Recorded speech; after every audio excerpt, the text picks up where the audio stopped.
Em nome do Pai, do Filho e do Espírito Santo. Amém. Vinde, Espírito Santo, enchei os corações dos vossos fiéis e acendei neles o fogo do vosso amor. Enviai o vosso Espírito e tudo será criado, e renovareis a face da terra.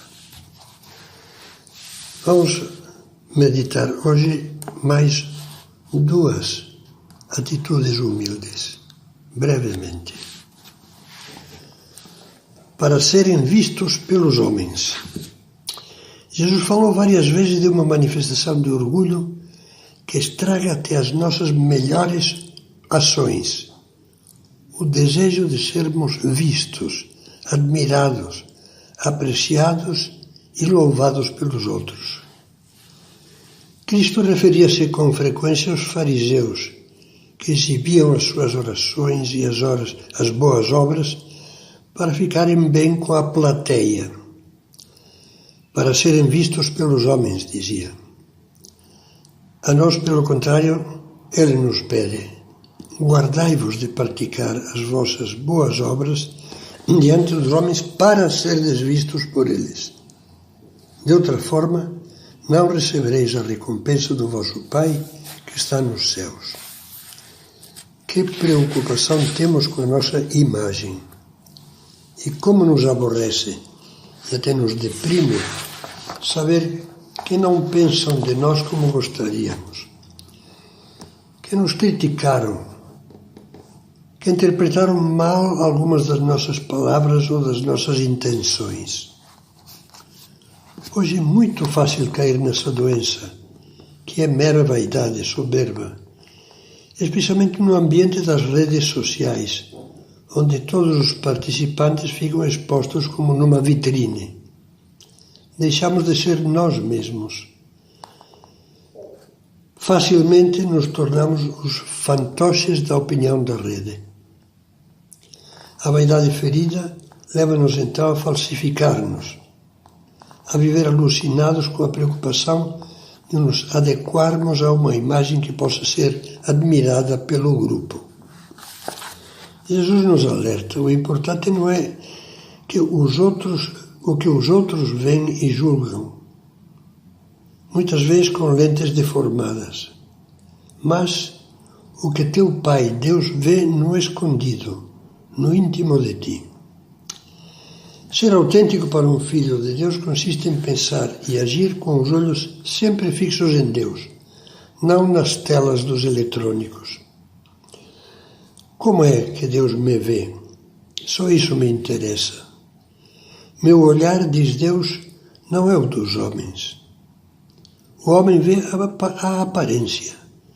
O Senhor vê o coração. A pessoa humilde detesta o fingimento. Qual é a minha verdade? O que é que Deus vê em mim?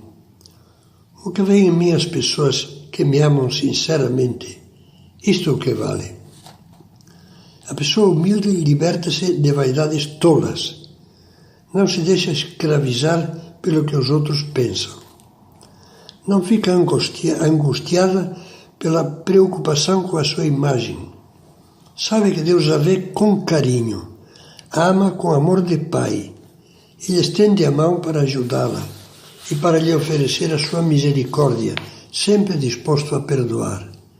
Deus, diz São Tiago, dá a sua graça aos humildes.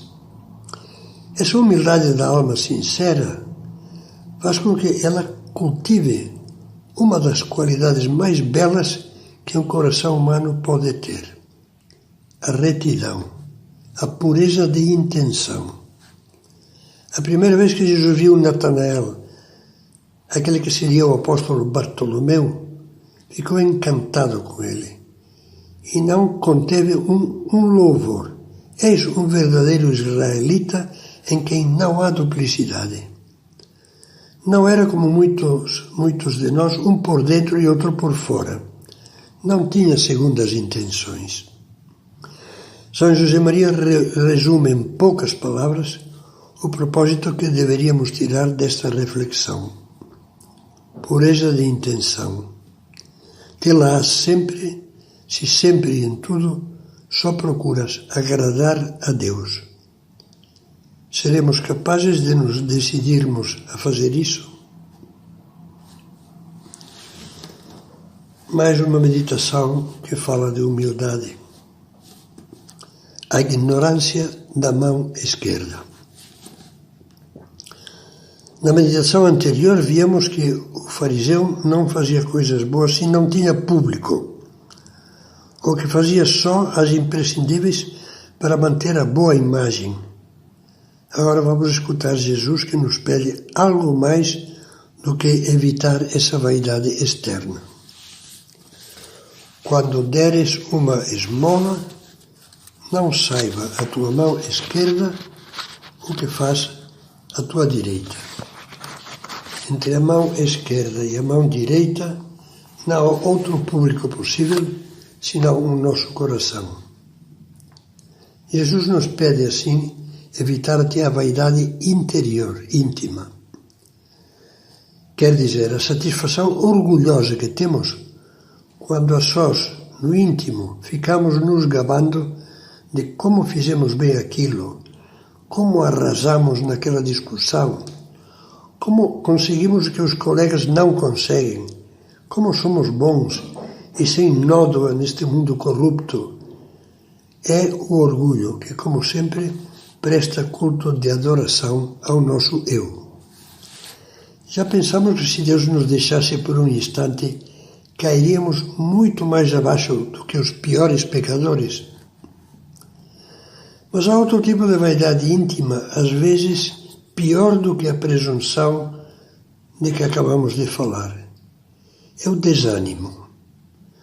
Quando caímos no desânimo, quando as coisas custam e as nossas falhas se multiplicam. Quando falhamos, nós ficamos afundados. Ficamos com complexo de fracasso. Tentamos justificar os nossos erros. Remoemos o que aconteceu, tentando ajeitá-lo mentalmente para ver se afinal não foi tanto fracasso assim, ou se a culpa foi mesmo dos outros que nos atrapalharam. O cristão que procura ser humilde, por um lado aceita com paz as suas limitações, as qualidades humanas que não possui, sem culpa da sua parte. Ninguém tem culpa de ser baixo, ou diabético, ou de não ter habilidade manual, ou de ter uma timidez que o atrapalha. Na medida do possível, procuremos superar as limitações com a oração e a ajuda de especialistas se for preciso. Mas não nos preocupemos. Deus nos ama muito, a todos os seus filhos, e está sempre pronto para nos dar graças abundantes que nos permitirão crescer.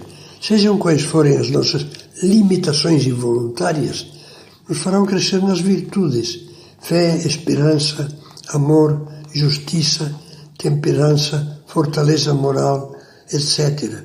Aí não há limitação, isso depende de nós. E podemos todos alcançar a santidade. Chegar, ou seja, à plenitude do amor a Deus e ao próximo. Aí não há limitações. Por outro lado, o cristão humilde reconhece com franqueza os seus erros e pecados e adota duas atitudes enormemente sadias para a vida da alma e também para o equilíbrio psíquico.